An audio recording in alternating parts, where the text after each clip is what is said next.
Hello बच्चों, कैसे हो आप सब।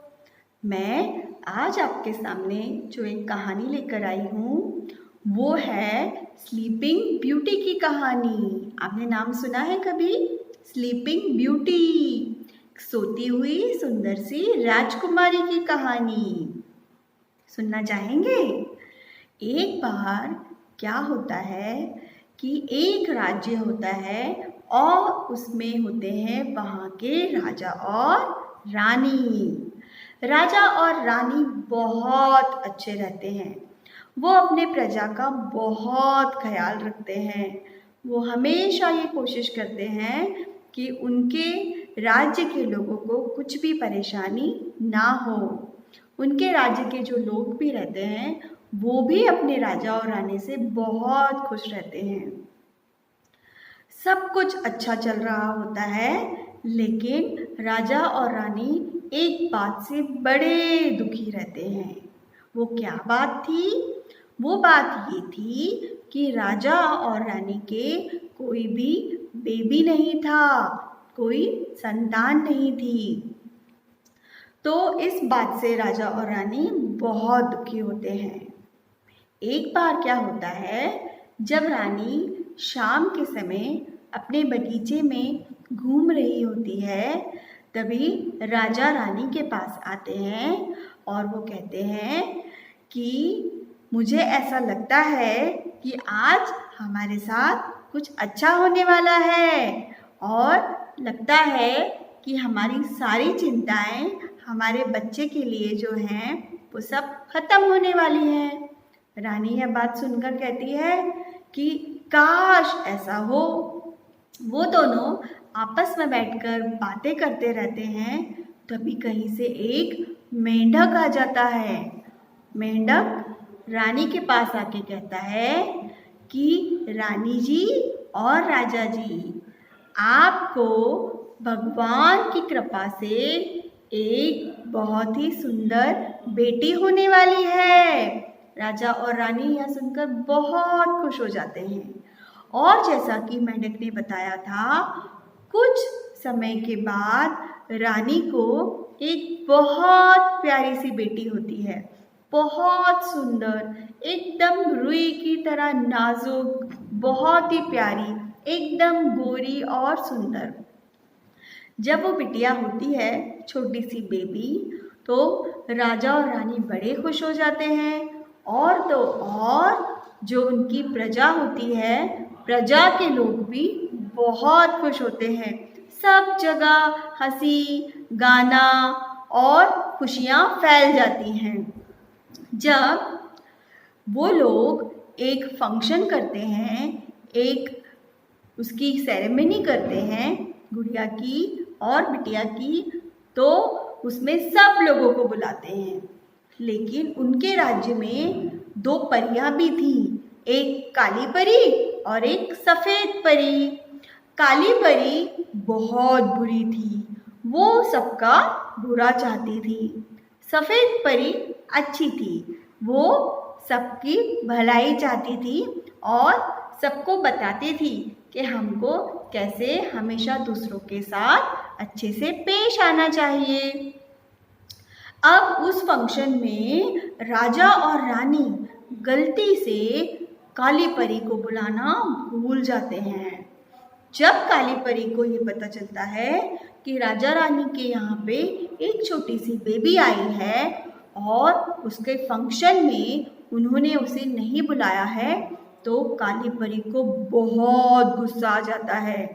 वो उस फंक्शन में आती है और राजा और रानी को कहती है कि आप लोगों ने मुझे इस फंक्शन में नहीं बुलाया, मुझे इनवाइट नहीं किया, मैं बहुत नाराज़ हूँ और मैं आपकी बेटी को श्राप देती हूँ कि वो जैसे ही 15 इयर्स की होगी, 15 साल की होगी, वो मर जाएगी।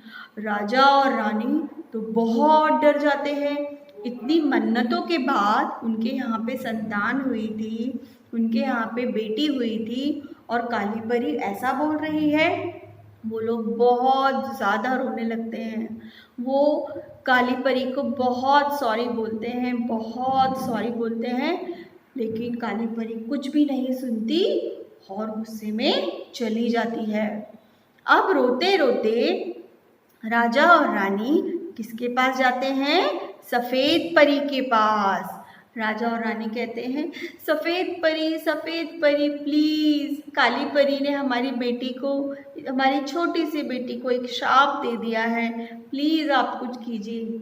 तो सफ़ेद परी कहती है, मैं इस श्राप को ख़त्म तो नहीं कर सकती, लेकिन मैं इस श्राप को कम कर सकती हूँ। ऐसा होगा कि जब आपकी बेटी 15 साल की होगी तब वो मरेगी नहीं। क्या होगा कि वो 100 सालों के लिए सो जाएगी। अब राजा रानी को इस बात से संतोष रहता है कि चलो ठीक है, उनकी बेटी मरेगी नहीं, वो सोती रहेगी।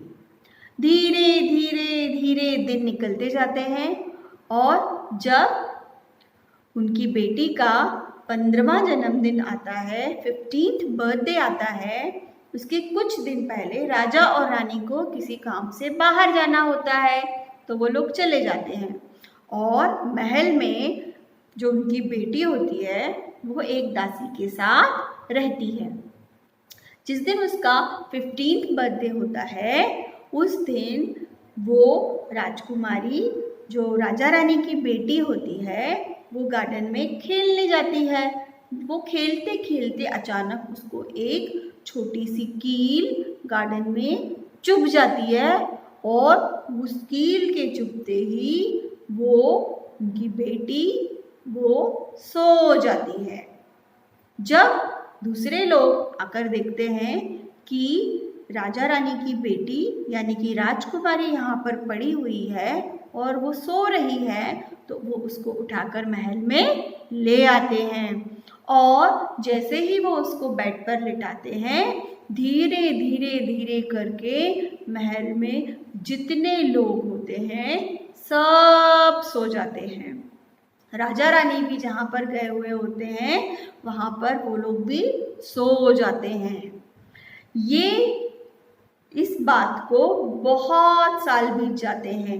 महल के अंदर बहुत बड़े बड़े जाले लग जाते हैं, है ना, और वहाँ पे बहुत सारे पेड़ पौधे उग जाते हैं, सब जगह धूल ही धूल। और तो और अगर कोई उस महल में आने की कोशिश करता है वो भी सो जाता है और कोई भी वहाँ से वापस नहीं जा पाता। सब उसे उस महल को क्या कहने लगते हैं? स्लीपिंग ब्यूटी का महल। क्या कहने लगते हैं? स्लीपिंग ब्यूटी का महल। अब बहुत सालों के बाद एक राजकुमार अपने घोड़े पर शिकार करने के लिए निकलता है और शिकार करने के लिए वो दूर जंगल में चला जाता है और अपने रास्ते को वो भटक जाता है। जब वो रास्ता भटक जाता है और बहुत दूर निकल जाता है तभी उसे एक महल दिखाई देता है। जब महल दिखाई देता है तो उसे लगता है मैं इस महल में जाके थोड़ा सा आराम कर लेता हूँ। जब वो महल के वहाँ पर जाता है तो देखता है कि महल तो बहुत पुराना है, सब जगह टूट फूट हो चुकी है और सब जगह पेड़ पौधे झाड़ियाँ उगाई हैं। लेकिन वो जैसे जैसे आगे बढ़ता जाता है सारी जगह पर सफाई होती जाती है और सारे पेड़ पौधे हटते जाते हैं, जाले साफ होते जाते हैं और महल एकदम नया का नया होता जाता है। जब वो ऐसे ही करते हुए जब राजकुमारी के महल तक पहुंचता है तो वो देखता है कि राजकुमारी पलंग पर सो रही है आराम से। वो जाता है और राजकुमारी के सर पर हाथ फेरता है। जैसे ही वो राजकुमारी के सर पर हाथ फेरता है तो राजकुमारी उठकर बैठ जाती है। और पता है राजकुमारी भी अब तक बड़ी हो गई थी और ये राजकुमार तो, और उसके बाद धीरे धीरे धीरे सभी लोग भी जाग जाते हैं।